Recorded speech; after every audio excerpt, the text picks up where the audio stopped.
Sis Abigail, Jessica, Sis Tirza, Sis Lini, Sis Priscilla Dewi, Sis Merita, Sis Florina, ya selamat malam semua. Ya dalam TikTok beberapa anak-anak Tuhan yang bersama dengan kita malam ini. Ya puji Tuhan, hari ini semua memberi waktu untuk kita mau belajar ataupun beribadah bersama, mau merasakan hadirat Tuhan bersama. Ya, saya percaya saat kita menyembah tadi, hadirat Tuhan, kasih Tuhan sangat nyata. Dia menyentuh hati kita, dia mau datang merangkul setiap hati yang merindukan dia, yang mau merasakan um, damai, mau merasakan kasih, mau merasakan sukacita yang dari Tuhan. Amin. Ya, saudara, saya mau katakan segala sesuatu yang datang dari Tuhan itu lebih berharga dari apapun yang kita boleh dapatkan di dunia ini. Ya, ada satu waktu ya Tuhan menyatakan ataupun berbicara ke dalam hati saya. Ketika itu saya dalam kekhawatiran ya. Mungkin kamu katakan, wah pastor juga boleh kekhawatiran ya. Ada waktunya saya juga sangat khawatir ya. Waktu itu ketika saya melihat kekurangan yang ada dalam keluarga saya. Sebab saya sekarang ada 2 anak kecil. Jadi waktu itu saya sangat terbeban. Oh Tuhan bagaimana nih Tuhan, bagaimana nih Tuhan. Ya ada waktunya saya bangun pagi saya macam merasa tertekan dengan kekhawatiran itu. Bukan saya saja tapi istri saya juga. So satu waktu saya berdoa dan Tuhan berkata, kenapa kamu melihat semua yang sementara ini? Ya Kak, tetapi kamu tidak melihat yang kekal yang kuberikan, kata Tuhan. Walaupun hal itu saya selalu khotbahkan, saya selalu sebut, saya selalu kongsikan, tapi hari itu saat Tuhan berbicara dalam hati, sesuatu itu macam seolah it's the first time I hear. Maksudnya pertama kali saya mendengarnya. Dan itu memberikan rema, itu memberikan saya kekuatan yang baru. Dan saya bertanya dalam hati, saya katakan, Tuhan apa maksudmu? Apakah definisi sementara dan apakah definisi kekal ini Tuhan? Jadi Tuhan terus berkata dalam hati saya, dia katakan, yang sementara ini segala sesuatu yang boleh dibeli dengan duit. Semua hal-hal yang boleh dibeli dengan duit itu sementara. Tuhan katakan, jadi apa yang boleh dibeli dengan duit? Mungkin kereta, rumah, apalagi kekayaan kita, pangkat kita, ya, dan juga ada orang yang membeli sukacita, kebahagiaan itu dengan duit, tetapi itu semua sementara, kata Tuhan. Ya, jadi lihat kepada kekal yang kuberikan dari surga. Dan saya mulai katakan, apa yang kekal Tuhan? Dan dia katakan, keluargamu, istri, anak-anakmu, keluarga Allah di gereja, jemaat-jemaat, persekutuan, terang, segala sesuatu itu tidak boleh dibeli dengan duit. Itu semua datang dari saya, kata Tuhan. Jadi musuh kita ini selalu mengambil fokus kita kepada yang sementara. Sebab itu firman Tuhan dalam Yakobus mengingatkan kita, Yakobus kah Korintus? Saya macam lupa pula mana satu yang ini. Tapi dikatakan di sana, arahkanlah pikiran kita kepada yang di atas. Maksudnya kepada kekekalan, kepada surga, kepada kerajaan Tuhan, kepada firman Tuhan. Dan jangan berpikir kepada hal-hal yang dunia. Jadi puji Tuhan karena Tuhan itu sangat mengasihi kita. Jadi malam ini ya, kalau yang tahu kita akan berbicara tentang bagaimana untuk kita mengekalkan ataupun menjaga damai dan sukacita dalam hidup kita di tengah-tengah masalah dan juga di tengah-tengah dunia ini. Amin. Jadi kita mau belajar itu dulu malam ini. Salam, salam semua dalam TikTok. Salam Jackson. Ayo, ya puji Tuhan kita bersama. Ya salam Sis Mujan. Ya, so bagaimana untuk kita menjaga damai itu? Bagaimana untuk menjaga sukacita itu? Sebab musuh ini pandai. Iblis ataupun tidak perlu sebut musuh lah. Kadang-kadang daging kita ini. Ya selalu mau marah saja. Selalu rasa tidak bersyukur saja. Bangun pagi saja. Kadang-kadang ada orang yang bangun saja buka mata sudah mau marah. Sudah mau komplain. Ya, kenapa ini panas? Kenapa ini begini? Sampai buka pintu pas semua dengan marah-marah, saya sudah lewat, begitu kan. Ya kadang-kala kita lupa untuk simpan sukacita kita. Jadi itu yang kita mau belajar malam, bagaimana untuk kita menjaga kita punya sukacita ini. Jadi Seperti yang kita tahu dunia ini ya berusaha banyak untuk mencuri damai kita. Musuh kita juga berusaha untuk menghancurkan, tidak suka, tidak senang melihat kita ada sukacita. Kalau boleh dia mau kita sentiasa khawatir, kalau boleh dia mau sentiasa kita selalu komplain. Karena apa? Karena saat kita komplain, saat kita merungut, itu sudah berdosa di depan Tuhan, dan itu yang musuh suka. Ya, dan dunia ini juga banyak mempengaruhi kita. Kalau orang yang sangat terikat dengan kekhawatiran, mau bayar ini, mau bayar itu, tapi tidak cukup duit, apalagi along ataupun bank mulai call, mulai cakap, kamu udah tunggakan ini, kamu harus bayar. Tuan rumah mulai call, rumah kamu sudah tertunggak begini, bilang mau bayar. Kan kadang-kala itu akan membuatkan kita overwhelming ataupun tertekan dengan masalah ini. Dan itu membuatkan kita ada orang yang sampai depression, sampai stres, ya. So itu yang juga menjadi persoalan ataupun ramai yang bersoal dengan saya pada minggu ini. Itu antara yang mereka soalkan dengan saya. Dia katakan, Pastor, bagaimana untuk menjaga damai kita di tengah masalah ini? So yang pertama, ya, di dalam Yesaya 26 ayat 3, Yesaya 26 ayat 3, ya. Mari kita bukalah. Bagi yang ada Alkitab, kamu boleh buka, ya, di Yesaya. Bagi yang di TikTok, kamu boleh dengar saya baca lah. Oke. Yesaya ayat 23 ayat 3. Yesaya 26, Yesaya 26 bukan 23. Yesaya 26 ayat 3. Dalam itu Tuhan berkata, yang hatinya teguh kau jagai dengan damai sejahtera, sebab kepadamulah ia percaya. Sekali lagi saya ulang, hatinya teguh yang Tuhan akan jaga dengan damai sejahtera, sebab kepada Tuhanlah ia percaya. So yang pertama itu adalah percaya kepada Tuhan. Ya, percaya ini, kata percaya di sana itu bermaksud bukan saya percaya, tapi mengenal dia lebih dalam. Amin. Jadi kunci yang pertama itu percaya kepada Dia. Kunci yang kedua adalah mengenal identitimu di dalam Kristus. Kalau kamu tahu identitimu dalam Kristus, itu sudah mengalahkan gergasi-gergasi masalahmu. Apakah identiti ini? Kamu adalah anak Tuhan. Bila kamu katakan anak Tuhan, kamu memiliki otoritas yang lebih dari si musuh, lebih dari dunia ini. Ya, dan saat kamu adalah anak Tuhan, kamu memiliki kuasa dan kamu memiliki partnership ataupun berjalan bersama dengan Roh Kudus. Dan Roh Kudus itu adalah Tuhan sendiri yang bersama dengan kita, yang membawa kuasa surga ataupun jawaban dalam nama Tuhan Yesus Kristus. Amin. Jadi Roh Kudus ini seperti saya selalu katakan, ini mungkin tidak menggambarkan Roh Kudus sepenuhnya, tapi salah satu dari peranannya untuk kita paham. Roh Kudus ini seperti cek yang sudah ada sign-nya Tuhan. Tinggal kamu isi lagi berapa jumlah yang kamu mau. Nah, itu gambaran Roh Kudus. Dia adalah meterainya Tuhan. Dia adalah meterai jawaban dari surga. Amin. So kita tidak perlu lagi kalau mau ada cek yang tidak ada tandangan, perlu jumpa lagi untuk dia cop dan tanda tangan. Tapi ini sudah ada.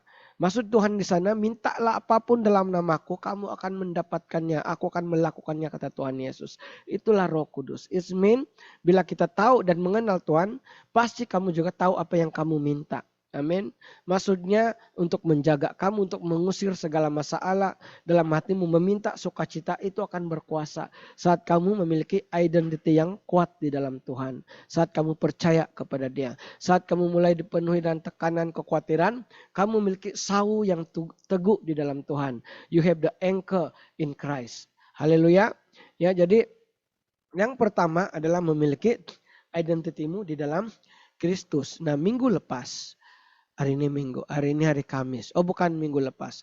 Beberapa hari yang lalu, saat saya merenung, saat saya berdoa kepada Tuhan, Tuhan berbicara, memberi jawabannya kepada saya. Tuhan, Kamis ini malam setup. So, saya tahu saya harus menjawab persoalan ini. Jadi salah satu yang Tuhan berikan kepada saya adalah identity ini.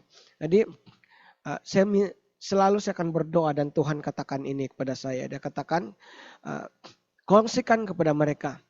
Ya, identity ini seperti kamu pergi ke gereja, kamu pergi ke uh, beribadah hari berapapun lah. Ada orang yang ibadah hari Jumat, ada orang ibadah hari Sabtu, ada orang yang ibadah hari-hari, ada orang yang ibadahnya Ahad. Ya, so tidak kira hari berapa kamu ibadah. Dan Tuhan katakan waktu mereka masuk ke dalam sebelum mereka melalui pintu masuk ke gereja itu atau ke gedung itu, ya katakan kepada mereka untuk tinggalkan segala mahkota-mahkota yang mereka pakai. Mahkota ini yang diberikan oleh dunia. Kalau mereka mau mengenal identiti mereka lebih dalam dengan Tuhan, mereka mau merasakan hadiratku, mau menerima sesuatu rema ataupun kata kata direct dari Tuhan di ketika khotbah dinyanyikan ataupun ketika puji sembah dinyanyikan, pastikan kamu meninggalkan mahkota-mahkotamu di luar pintu itu, kata Tuhan. Ini dia punya perumpamaan saja. Jadi mahkota ini apa? Mahkota-mahkota yang kita pakai itu adalah ada orang yang memiliki mahkota yang berbagai. Mahkota itu seperti mahkota kekayaan, mahkota pangkat, mahkota mungkin suksesnya, mahkota mungkin tahap pembelajarannya, mahkota tentang title ataupun dalam pelayanan ada yang digelar sebagai reverend, ada yang digelar sebagai apostle, ya, ya. Sekarang ramai kan begitu kan. So ada orang yang mahkotanya adalah hubungan. Contohnya saya dengan Pastor Kamcing, sahabat baik kok. Ataupun saya ini dengan menteri kawan baik kok. Ataupun saya ini adalah penderma yang terbanyak dalam gereja. Itu kadang-kadang menjadi mahkotanya.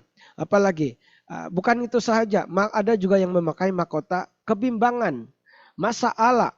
Itulah mahkota dia. Dia khawatir saja. Orang yang pakai mahkota ini masuk saja gereja semuanya merungut.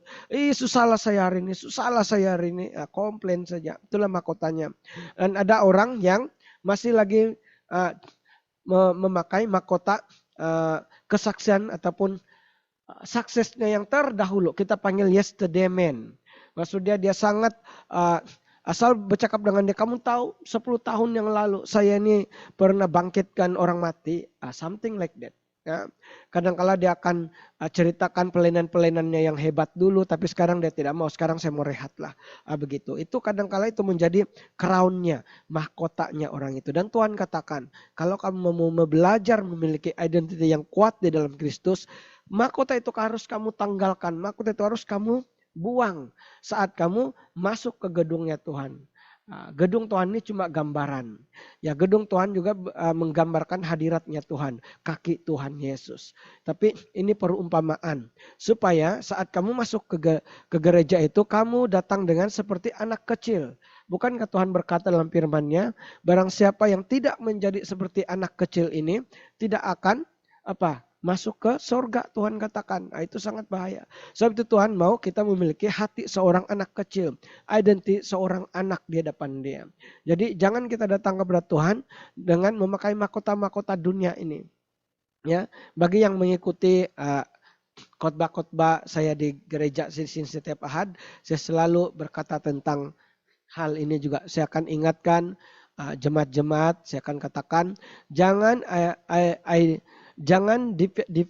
don't define yourself with the world. Dalam bahasa, jangan definisikan ya. Jangan definisikan dirimu dengan dunia ini. Contohnya ada orang yang mendefinisikan dirinya karena apa? Karena dia seorang yang terkenal, seorang yang dikenali. Jadi dia cakap aku ini terkenal. Itulah define-nya. Ataupun ada orang yang pangkat datin, pangkat datu, ya. Jadi saya bukan mau katakan semua mereka ini salah atau tidak. Ya ini cuma gambaran. Saya takut nanti ada yang sakit hati. Kayak puji Tuhan kalau itu Tuhan yang menyentuh hatimu lah. Ya. So kalau ada orang yang pangkat. Dia kata saya ini seorang guru.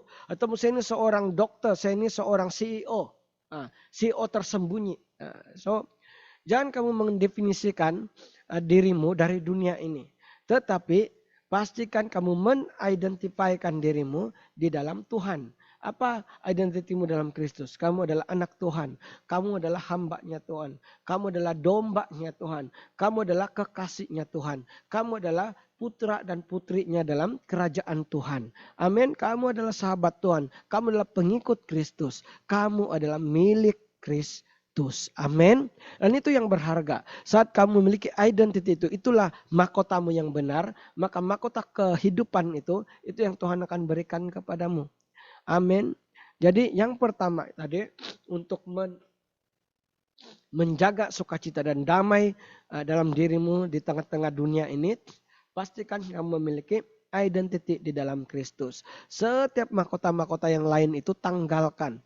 Ya, kalau selepas di tempat kerja ya kamu masih boleh, tapi jangan sekali-kali lupakan bahwa identitimu di dalam Kristus. Tetapi jangan sekali saat kamu datang kepada Tuhan kamu masih memakai mahkota-mahkota kejayaan, kesuksesan, kekayaan itu. Bukan itu saja, segala kekhawatiran juga kamu harus tanggalkan.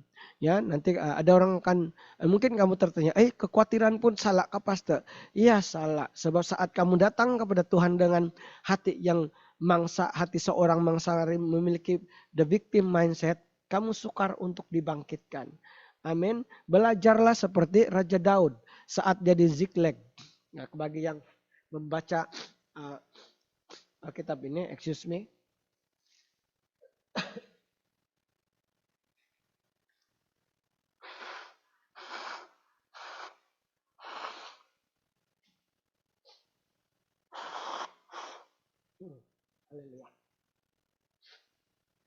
Jadi seperti Raja Daud ketika di Ziklag itu bukan saja rakyatnya mau membunuh dia, sahabat-sahabat dia pun mau membuang dan mau membuang batu kepada dia. Mau membunuh Raja Daud lah kita katakan. Ya, jadi ketika itu Raja Daud apa yang dia lakukan di sana? Kita membaca dalam firman itu, lalu Daud menguatkan dirinya. Itu pertama kali itulah step pertama ataupun langkah pertama yang dia buat sebelum dia berjumpa dengan Tuhan. Dia kuatkan hatinya. Dia ingat segala kebaikan Tuhan dan barulah dia datang kepada Tuhan. Firman itu berkata, setelah dia kuatkan hatinya, barulah dia datang mencari Tuhan. Barulah dia katakan, Tuhan, what should I do? Apa yang saya harus buat? Adakah patut saya kejar perompak-perompak itu? Karena perompak di Ziklag itu, bagi yang tidak tahu cerita ini, Daud dan askar-askar dia pergi berperang. Dan dia tinggalkan istri dan anak-anak keluarga mereka di Ziklag itu. Nama tempat itu adalah Ziklag. Lalu datanglah perompak-perompak mencuri tempat itu dan mengambil semua istri dan anak-anak mereka sebagai apa kita panggil itu tahanan lah. Ya. So itu yang bila mereka sampai kosonglah negeri itu dan maraklah askar-askar dia sehingga mau membunuh si Daud, Raja Daud waktu itu. Ya, jadi apa yang Raja Daud lakukan? Yang pertama kali dia kuatkan hatinya, barulah berjumpa dengan Tuhan dan tanya kepada Tuhan, barulah Tuhan boleh memberikan jawaban. Amin. Jadi itu yang kita harus lakukan saat kita memiliki kekhawatiran, memiliki masalah. Jangan datang kepada Tuhan dengan hati yang lemah. Walaupun kamu remuk hati dan sebagainya, kamu harus ingat kebaikan-kebaikan Tuhan. Imanmu jangan harus pecah, imanmu harus sentiasa kuat. Iman dan remuk hati ini tidak sama. Iman ini kamu sentiasa ada pengharapan di dalam Tuhan. Walaupun kamu remuk hati, pengharapan kamu tetap berharap kepada Tuhan. Kamu tahu Tuhanlah jawabannya. Kamu tahu dunia tidak boleh membantu kamu. Semua orang tidak boleh membantu kamu. Tapi Tuhan boleh. Tuhanlah jawabannya. Itulah iman yang Tuhan mau. Itulah kekuatan yang Tuhan mau. So saat kamu datang kepada Tuhan, itulah maka Tuhan boleh memberikan ataupun bekerja bagi pihak kita. Haleluya. That's why mahkota kekhawatiran, mahkota masalah semua itu harus kamu lepaskan. Ya, identity yang masalah itu harus kamu buang dan miliki identity yang kuat di dalam Kristus. Haleluya. Puji Tuhan. Jadi actually banyak lagi tanda-tanda tapi I believe itu saja yang saya mau sampaikan tentang bagaimana untuk kalau yang personal achievement ini. Maksud dia personal achievement pula. Personal encounter with God. Personal menjaga sukacita dan damai. Itu yang sangat-sangat terpenting. Ya, dan seperti yang saya katakan tadi, saat kita kalau benar-benar kamu mau menerima wahyu dari Tuhan, rema dari Tuhan, kata-kata kekuatan dari Tuhan saat kamu datang ke gereja, Janganlah datang dengan mahkota-mahkota dari dunia ini. Buang semuanya, datang seperti anak kecil. Barulah saat kamu mendengar firman Tuhan, kamu mendengar khotbah, kamu benar-benar menikmati makanan rohani itu. Firman yang ditabur itu benar-benar tertanam dalam hatimu. Amin. Ya, jadi jangan heran kalau orang yang selalu tiap hari datang ke gereja tetapi hidupnya sentiasa tidak ada perubahan. Masih lagi seperti hidup dengan dunia ini. Dari kata-kata dari mulut semuanya kotor, kata-kata yang tidak memberkati, buah-buah roh yang tidak memberkati, itu yang akan berlaku. Ya, jadi kalau kita mau ada perubahan, macam saya katakan tadi, buang. Saat kamu datang ke dalam ibadah-ibadah terang, datanglah seperti anak kecil yang mau mencari Tuhan, yang mau benar-benar menikmati hadiratnya Tuhan. Haleluya. Soalan yang kedua yang orang tanya kepada saya pada minggu ini adalah, Pastor, macam mana mau mengekalkan sukacita damai sejahtera antara suami dan istri? Nah, jadi ini khas untuk orang yang sudah berkawin. Bagi yang belum pun boleh belajar. Ini sebagai prinsipal kita. Jadi untuk saya dengan istri kami kawin tahun 2022, sekarang 26. Kami sudah 4 tahun berkawin. Jadi puji Tuhan kami masih saling mengasihi, saling menghormati, apalagi saling menjaga, saling keterbukaan dan saling cinta itu masih ada lah, ya. Dan ada orang bertanya bagaimana Pastor? Sebab ada orang yang hampir mau bercerai saat dia bertanya, sebab saya tidak tahan sudah suami saya Pastor. Ada juga yang berkata tentang sama halnya juga saya tidak tahan sudah dengan istri saya Pastor. Tetapi dalam Bible sudah melarang untuk bercerai. Jadi terbeban saya Pastor. Macam mana ini dia katakan. Jadi yang pertama sebelum kita terpikir untuk mau melepaskan, mau berpisah, mari kita beri peluang kepada Tuhan dulu, ya. Jadi saya berdoa kepada Tuhan, saya berdoa dan meminta meminta rema ataupun apa yang Tuhan mau katakan tentang hal ini. Dan apa yang saya terima dalam hati saya adalah dia berikan dalam Efesus pasal 5 ayat 25 dan 26. Ayat ini sebenarnya selalu kita baca dan mungkin banyak pengkhotbah sudah mengkhotbahkannya saat dalam hari keluarga dan sebagainya, ya. Dalam Efesus pasal 5 ayat 25 saya baca untuk kamu. Ya. Ayat 25, hai suami, kasihilah istrimu sebagaimana Kristus telah mengasihi jemaat dan telah menyerahkan dirinya baginya. Jadi ayat 25 ini khas untuk suami. Kasihilah istrimu sebagaimana Kristus telah mengasihi jemaat dan telah menyerahkan dirinya baginya. Ayat 33 pula khas untuk istri. Ya. Dalam ayat 33 dikatakan di sana, istri hendaklah menghormati suaminya. Amin. Jadi dalam ayat 25 suami harus mengasihi istri, dalam ayat 33 untuk istri pula harus menghormati suaminya. Amin. Jadi di dalam dua ayat ini mengandungi satu rahasia tersembunyi ataupun prinsipalnya keluarga, prinsipal dalam kehidupan suami dan istri yang Tuhan telah ciptakan sejak Adam dan Hawa. Amin. So prinsipal di sini adalah Tuhan yang menyatukan suami dan istri itu. Dan kalau kita yang anak-anak Tuhan yang berkawin di gereja pasti kita ada vow-nya, covenant-nya, dan itu bukan setakat diucapkan untuk kita berkawin waktu itu ataupun dipengaruhi oleh perasaan dan emosi, tetapi itu sesuatu vow yang kita ucapkan di hadapan Tuhan. Betul? Salah satu dia adalah hanya kematian yang memisahkan. Amin. Dan kita mau hidup semati dalam sakit, dalam kurang maupun dalam kepenuhan kelimpahan harus sentiasa bersama. Ya, jadi dalam dua ayat itu ada dua prinsipal yang Tuhan sudah terapkan antara suami dan istri. Dikatakan di sana, suami kasihilah istrimu.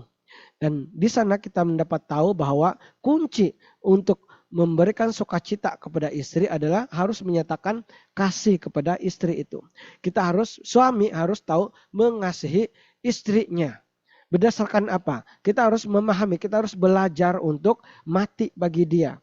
Seperti mana dalam firman Efesus, seperti mana Yesus mati dan mengasihi jemaatnya, suami juga harus banyak mematikan kedagingan untuk istrinya. Ya, jadi itulah tugas suami. Tugas suami ini adalah memimpin keluarga, tapi pada masa yang sama harus mengasihi istrinya, berjalan bersama dengan istrinya. Itulah kunci yang utama dalam kekeluargaan. Nah, kalau itu tidak ada, that's why ada istri yang marah-marah. Karena apa? Dia tidak menerima kasih dari suaminya seperti yang dia harapkan. Bahasa kasih ini ada banyak. That's why sebagai lelaki, sebagai suami kamu harus paham apakah bahasa kasih istrimu. Ada bahasa kasih yang istri yang bahasa kasih dia adalah sentuhan. Jadi kalau kuranglah lelaki itu menyentuh dia, memeluk dia, mengasihi dia dengan sentuhan, dia akan cepat marah. Tidak kena pegang tangan dia marah, tidak selalu dekat dia akan marah. Dia duduk di contohnya rumah kamu 2 tingkat, tapi suami selalu di tingkat 2, walaupun satu rumah tapi selalu berjauhan. Itu menyakitkan hati istri. Ada pula istri yang bahasa kasih dia adalah apa? Duit. Dia marah sebab suami dia tidak mau bagi duit. Nah, apalagi ada pula bahasa kasih dia adalah perkataan. Ada istri yang suka mendengar suami dia mengatakan I love you, I miss you.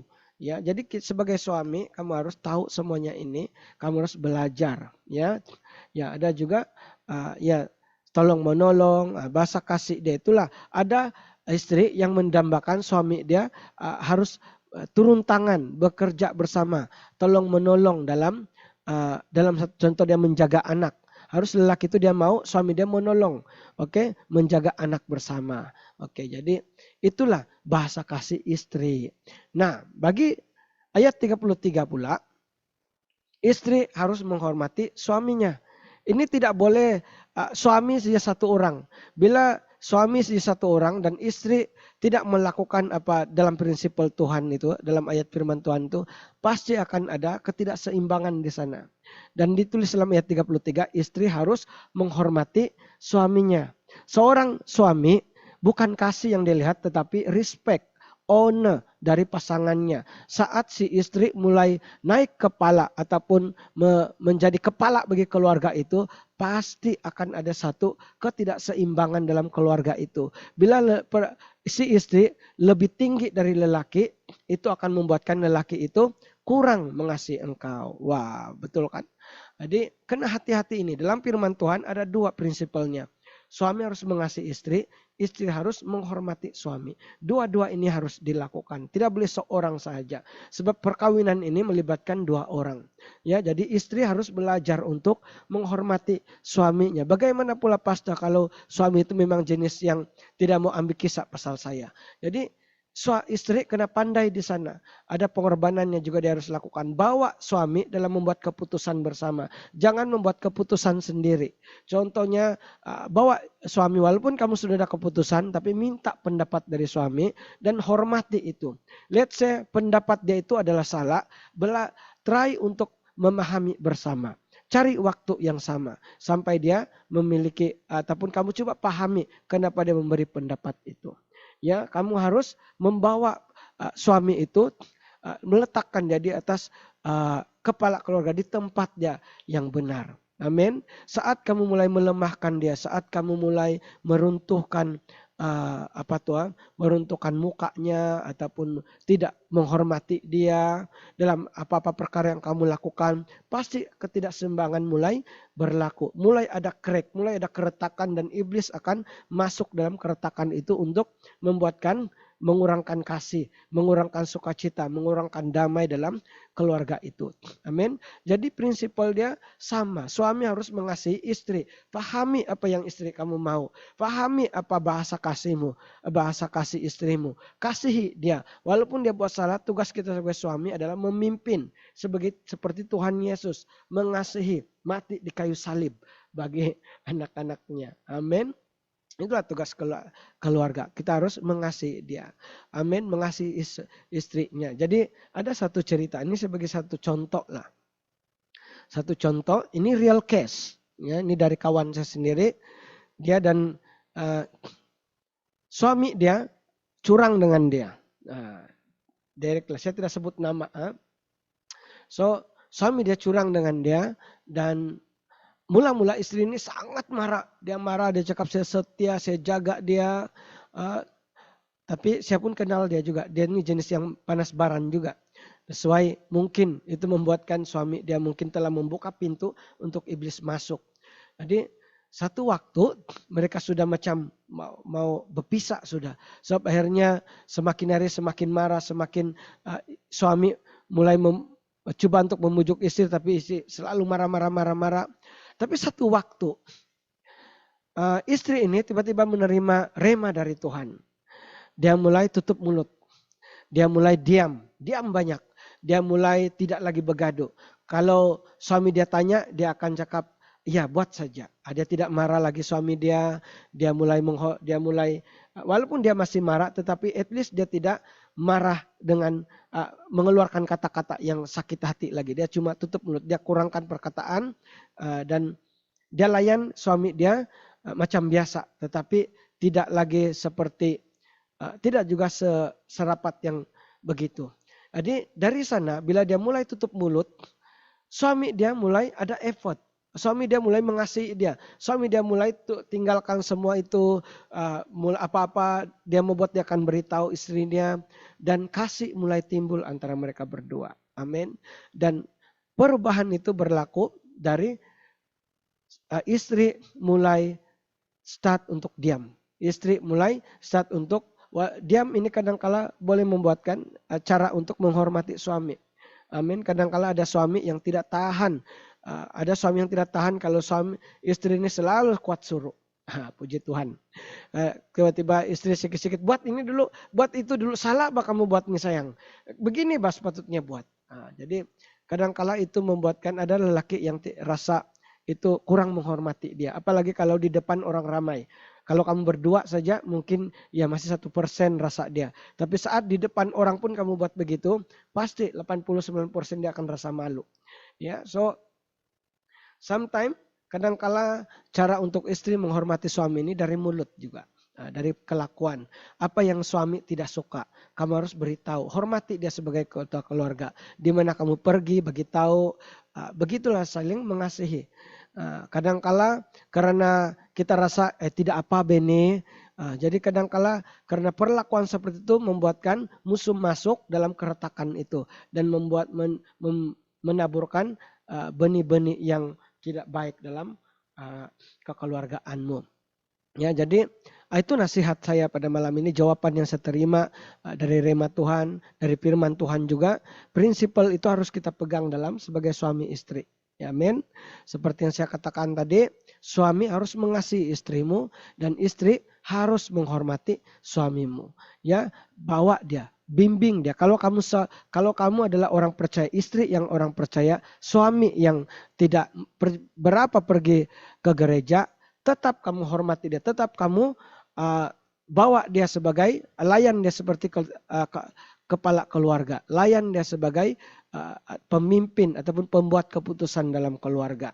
Ya, jadi bila kamu buat itu, dia akan nampak ataupun prinsipal Tuhan ini tidak pernah akan gagal. Pasti akan membawa hasil dalam keluargamu. Pasti akan membawa sukacita dan damai. Ya, dan dari situ I believe kalau kamu terus berdoa dan berdoa, Tuhan boleh bekerja.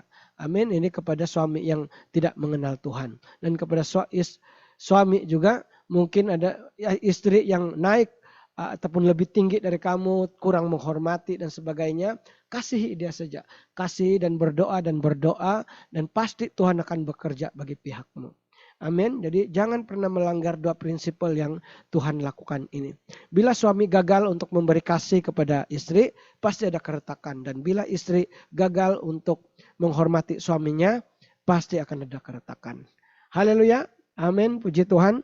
Siapa yang rasa diberkati malam ini?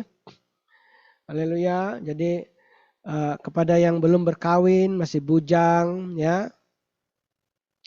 Ya, masih bujang, kamu belajar juga, ya. Sangat sukar untuk Mengasihi ini bukan senang, memang perlu membayar harga, terutama kepada suami, istri, dan sama hal juga kepada istri, sukar untuk kita uh, menghormati. Kalau lihat mungkin kalau dari sudut pandangannya dia katakan suami saya tidak berguna lah pastor. Memang tidak pandai. Selagi POV, selagi point of view, selagi cara kamu memandang dia seperti itu, dia tidak akan berubah. Nah, that's why the first thing yang kamu harus lakukan, lihat dia dalam konteks ataupun kacamata prinsipal firman Tuhan. Lihat dia sebagai kepala keluarga. Lihat dia sebagai pemimpin ataupun pasangan hidup yang sudah Tuhan pilih untuk kamu. Bila kamu sudah memiliki pandangan seperti itu, otomatis kamu akan menghormati dia. Haleluya. Puji Tuhan. Amin. Ya. Oke, jadi jangan lagi gaduh-gaduh. Kalaupun kamu gaduh, saya dengan istri saya bukan tidak pernah gaduh. Kami tidak juga gaduh setiap hari. Tapi pasti satu minggu itu pasti ada gaduhnya. Tapi what we do is kami open. Kami sentiasa terbuka. Saya dengan istri saya tidak ada yang disembunyikan. Seburuk manapun, sekotor manapun, serahasia manapun, saya terbuka dengan istri saya. Sebab istri saya juga melayani bersama-sama dengan saya. Dan dia juga salah seorang itu pemimpin di gereja ini. So tidak ada yang saya sembunyikan kepada dia. Password handphone pun dia boleh masuk. Password bank pun dia tahu. So antara kami dua tidak ada rahasianya. Sebab itu sangat penting untuk keterbukaan juga antara pasangan. Sebab itu cara saya mengasihi dia. Dan itu juga cara dia menghormati saya. Amin. Ya, jadi bila kamu sentiasa memegang prinsipal ini, pasti akan ada kebahagiaan. Bila kami bergaduh, dia akan beritahu kenapa dia marah. Dan kadang-kala most of the time kami bergaduh sebab miscommunication. Cara saya menganggap dia, anggapan saya tentang dia itu, saya ada cara pikirnya saya sendiri dan dia ada cara pikirnya sendiri. Yang bila kami berkata, dua-dua pun salah. Ya, jadi kadang-kala itu membuatkan kami bergaduh pula. Ya, sometimes karena satu sangat penat, tetapi yang satu ini pula gagal untuk memahami. Saya tidak menolong dia, dia banyak jaga itu ini, dia buat ini semua sampai penat saya pula. Dia nampak tidak buat apa-apa, duduk saja main handphone. Nah, kadang-kadang itu semua yang membuatkan kami selalu bergaduh juga. Ya, so sentiasa kalau kamu ada keterbukaan antara pasangan, kamu akan dapat menjaga, kamu akan dapat menutup keretakan-keretakan dari hubungan ini untuk menjaga damai, menjaga sukacita, menjaga kebahagiaan antara sesama. Puji Tuhan, haleluya. Ya, puji Tuhan, dari Sis Merita dia katakan dia selalu istiarkan setiap hari Efesus pasal 5, 22 hingga 33. Betul, puji Tuhan, itu untuk menjaga keluarga, menjaga kebahagiaan atau menjaga keluarga kita ataupun sesama lah, family, anak-anak, ya, menghormati ibu bapak dan semuanya.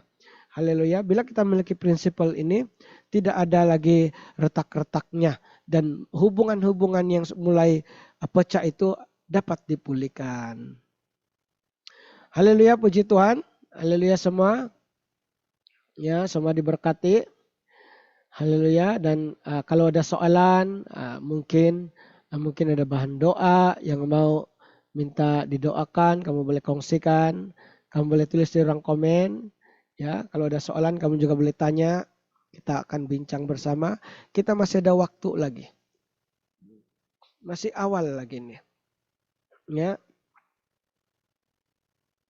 Salam-salam semua yang dalam TikTok. Salam yang dalam Zoom.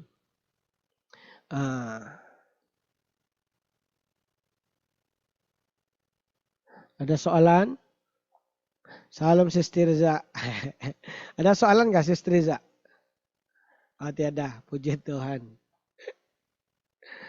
Ya.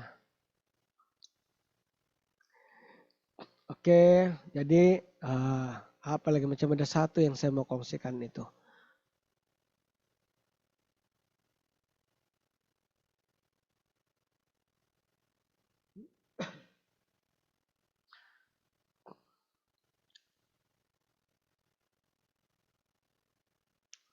Oke, sementara kita menunggu, mungkin ada yang malu mau bertanya, kita mau berdoa dulu ya.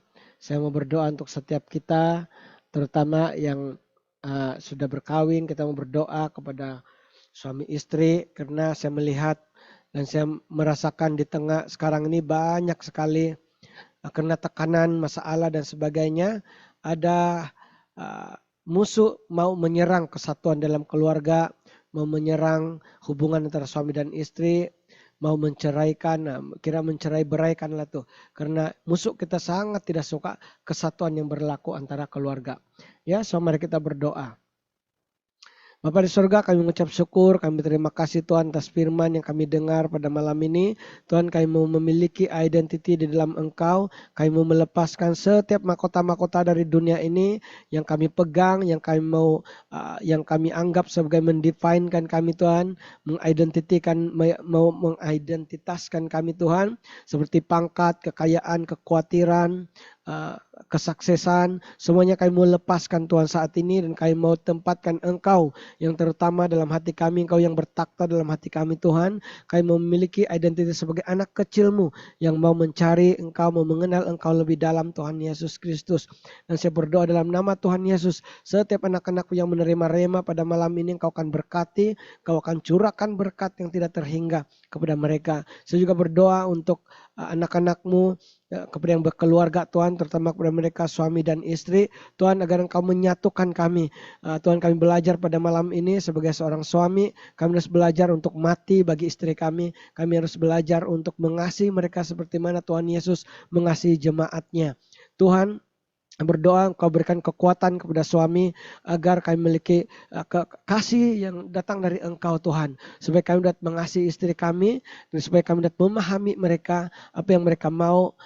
Engkau berikan kami hikmat untuk mengerti apa yang menyenangkan hati mereka dan seiring dengan firman-Mu ya Tuhan di surga, dan agar kami dapat melakukannya bukan dengan kedagingan, tetapi dengan firman, dengan hikmat daripada Engkau. Tuhan, berkati setiap suami dalam live pada malam ini, supaya setiap kami memiliki damai, juga memiliki hikmat daripada Engkau, dan Engkau menguatkan kami, Engkau juga memulihkan hati kami untuk membagi kasih kepada orang-orang yang dekat dengan kami, kepada istri, kepada anak-anak, maupun keluarga kami. Saya juga berdoa kepada setiap istri yang ada dalam Zoom ini Tuhan. Saya berdoa supaya Engkau memberikan juga mereka hikmat, supaya mereka memiliki kuasa penguasaan diri, penguasaan dari lidah, penguasaan dari mulut, supaya tidak terkeluar kata-kata yang menyinggung perasaan suami, yang membuatkan tidak menghormati suami, menutup kata-kata yang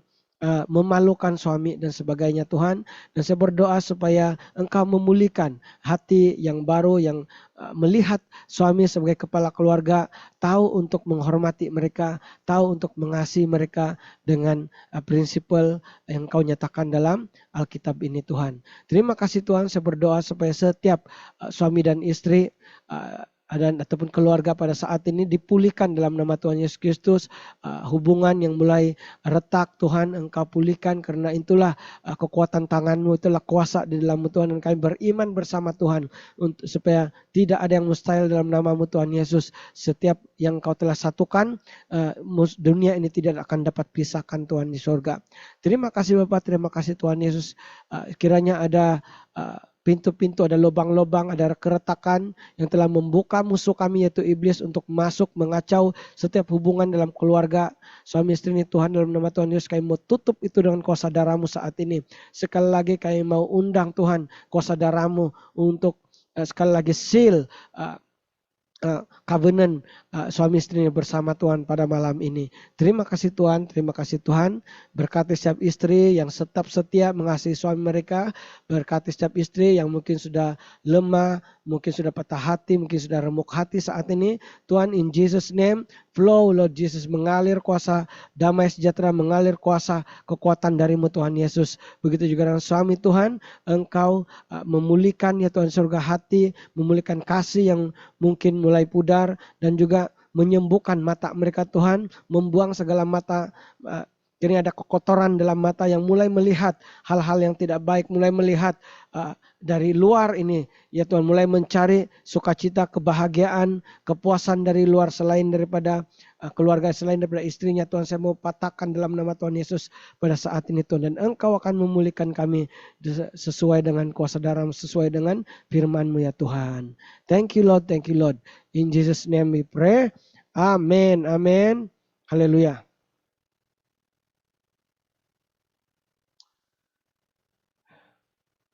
Ya, saya juga ingin berdoa untuk anak-anak hamba Tuhan yang sedang sakit pada saat ini.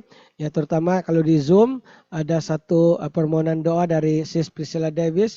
Dia minta didoakan untuk sakit di bagian kepalanya, dan juga dia juga ingin berdoa untuk pekerjaannya. Ya Tuhan, saat ini hamba berdoa untuk Priscilla Davis, anakmu yang kau kasihi Tuhan. Saya berdoa, saya mengucapkan dalam nama Tuhan Yesus, perkenanan Tuhan mengalir saat ini dalam hidupnya. Saya mau istiarkan dalam nama Tuhan Yesus, dalam nama Yeshua HaMashiach, perkenanan, the favor from the Lord. Favor dari Bapa di surga, favor dari Tuhan itu akan terbuka dalam hidupnya saat ini. Engkau akan membuka pintu-pintu peluang bagi dia Tuhan surga. Pekerjaan yang dia ada, pekerjaan yang Engkau juga telah sediakan yang terbaik bagi dia, akan datang pada musim ini Tuhan. Mengalir ya Tuhan, mengalir ya Tuhan. Setiap duri-duri yang menutup semua peluang ini, Tuhan, dalam nama Tuhan Yesus Engkau bakar semuanya Tuhan di surga. Begitu juga Tuhan di surga, segala sakit penyakit yang dalam tubuhnya saat ini Tuhan, saya mau perintahkan itu untuk pergi dalam nama Tuhan Yesus Kristus. Saya mau istiarkan sembuh dalam nama Tuhan Yesus Kristus. Setiap sakit dalam kepalanya akan hilang pada saat ini. Darah-darahnya akan mengalir dengan baik. Tubuhnya juga akan mengalir, memiliki tubuh yang sehat, dan juga air dalam tubuhnya juga Tuhan di surga akan diperbaharui dan menjadi memiliki suatu air yang baik dalam hidupnya Tuhan di surga. Saya berdoa Tuhan supaya berikan dia kekuatan yang baru, habit yang baru untuk meminum air yang lebih banyak pada musim ini, supaya dia memiliki kerajinan Tuhan untuk minum air yang banyak, supaya dia ada waktu dan Engkau mengingatkan dia untuk minum air yang banyak. Ya, Priscilla Davis, minum air yang banyak ya. Pastikan satu hari, saya tidak tahu bagaimana, tapi minum air banyak. Bukan kopi, bukan Nescafe, bukan soda, tapi air biasa. Ya, puji Tuhan, saya berdoa Tuhan supaya sakit ini disembuhkan dalam nama Tuhan Yesus. Amin. Puji Tuhan. Haleluya. Ya, terima kasih semua. Amin, amin. Puji Tuhan ya. Mari saya mau terus berdoa juga untuk semua ya yang saya lihat. Siapa yang mau didoakan boleh tulis di ruang komen. Bagi yang di TikTok, kamu boleh tulis, so saya boleh tahu kamu masih bersama dengan siaran ini. Ya, mari saya ingin berdoa. Bapak, saya ingin berdoa untuk Sis Tirza saat ini, supaya Engkau memakai dia dengan luar biasa pada musim ini, membawa dia lebih dalam ke dalam hadirat-Mu Tuhan. Saya berdoa supaya Engkau membuka lebih banyak lagi peluang-peluang yang ada Tuhan di surga, peluang untuk merasakan hadirat-Mu, peluang untuk merasakan berkat-Mu, peluang untuk merasakan kuasa tangan-Mu Tuhan dalam hidupnya. Saya melihat banyak peluang, kunci-kunci yang Tuhan mau berikan pada Engkau pada musim ini, Sis Tirza. Tuhan berkata, lakukan saja, terus percaya kepada Tuhan karena Engkau sudah berjalan dalam prosesnya, dan lakukanlah, selesaikanlah proses yang Tuhan sudah siapkan dalam hidupmu. Dia bersama denganmu, dan Engkau terus percaya. Kunci dia pada musim ini untuk kamu adalah trust. Percaya sebelum kamu memahami. Mungkin banyak hal yang kamu tidak paham, tapi Tuhan kata percaya saja, percaya kepada Tuhan. Yaitu akan menguatkan imanmu, dan itu akan menggerakkan gunung-gunung yang di hadapanmu. Amin, puji Tuhan. Saya juga berdoa untuk Abigail Jessica. Tuhan, saya berdoa kekuatan yang baru Kau berikan, kekuatan dari surga, bukan saja kekuatan jasmani, tetapi kekuatan dalam jiwa. Kau akan memiliki semangat yang baru. Oh Tuhan, terima kasih Bapak, Engkau akan memulihkan kekuatan yang baru kepada anakmu Abigail Jessica ini Tuhan. Seperti firman Tuhan berkata, orang yang menanti-nantikan Tuhan akan memiliki kekuatan yang baru setiap pagi, setiap hari. Ya, seperti burung Raja Wali yang terbang tinggi. Dan saya mau siarkan itu dalam hidup Abigail Jessica pada malam ini. Dia akan memiliki kekuatan yang baru, kekuatan dari surgawi Engkau curahkan kepada dia Tuhan. Terima kasih Tuhan kepada Sislini Linju Tuhan. Saya berdoa Tuhan supaya Engkau berkati dia Tuhan di surga. Saya berdoa supaya apapun yang dia lakukan, Tuhan Engkau akan buka jalan. Oh, apapun yang dia lakukan akan menghasilkan pada musim ini. Orang tidak menyebut lagi sia-sia. Oh, semua kata-kata negatif yang orang taburkan dalam hidupnya. Pada saat ini saya mau istirkan dalam nama Tuhan Yesus. Semua itu dipatahkan, semua itu dihancurkan. Dan saya mau katakan berkat dalam hidupmu. Berkat dalam nama Tuhan Yesus Kristus. Kesuburan dalam apapun yang kamu lakukan. Tanah-tanah akan menjadi subur. Pekerjaan-pekerjaan akan menghasilkan buah-buah berganda dalam hidupmu saat ini. In Jesus name. Pohon-pohon yang sudah lama, apapun pohon ini menggambarkan pekerjaanmu, mungkin juga bisnismu, tetapi tidak berbuah. Kamu mungkin tidak melihat buah, tapi pada musim ini Tuhan katakan, saya mau isytiharkan pergandaan akan menghasilkan buah pada musim ini. In Jesus name. Terima kasih Bapak. Juga dengan anakmu Priscilla Davis yang kami sudah berdoa tadi. Tuhan, saya berdoa supaya Engkau terus berjalan bersama dengan dia pada musim ini.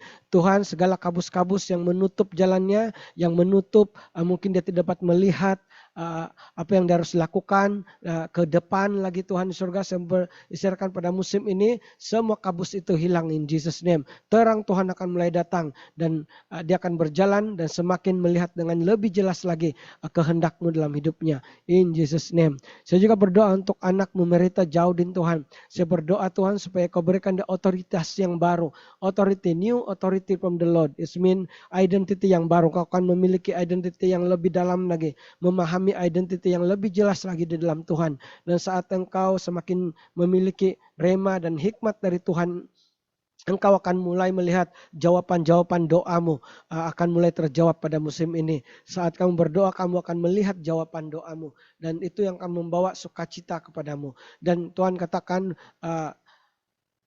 kongsikan ataupun kabarkan berita baik itu. Itulah yang akan menjadi kunci ataupun itu akan menjadi poin kepada pembuka cerita kepada di mana kamu dengan kawan-kawan, di mana kamu bekerja, di mana kamu mungkin bersosial dan sebagainya untuk menyatakan kebaikan Tuhan. Jangan malu untuk menceritakan pekerjaan-pekerjaan Tuhan yang ada dalam tanganmu. Saat kamu banyak memberitakan firman Tuhan, buah-buah Tuhan, tangan Tuhan akan mulai bekerja dengan luar biasa. Amin. Saya juga berdoa untuk anakmu Florina. Hati Tuhan berikan dia kekuatan yang baru, hati yang baru. Saya melihat sebuah hati, tangan Tuhan sedang merangkul. Ya, Tuhan sedang memulihkan hatimu. Tuhan sedang memulihkan jiwamu. Tuhan sedang menguatkan jiwamu. Saya berdoa dalam nama Tuhan Yesus, hatinya akan sentiasa terhubung denganmu Tuhan. Oh, terima kasih Tuhan di surga. Tuhan kata tutup semua suara-suara ya dari dunia ini. Suara-suara dari negatif, suara-suara yang tidak baik dari persekitaranmu. Jangan terima itu, karena itu akan musuh pakai untuk membuatkan hatimu sentiasa khawatir dan sebagainya. Dan Tuhan katakan musim ini tangannya sentiasa ada bagimu, tangannya melindungi engkau. Ya, sis Florina, Tuhan katakan God is with you, tangannya merangkul engkau dengan sangat-sangat erat. Puji Tuhan. Saya juga berdoa untuk Dorcas. Saya berdoa supaya pada musim ini dia akan memiliki terang yang baru. Oh, Tuhan katakan the new light is coming.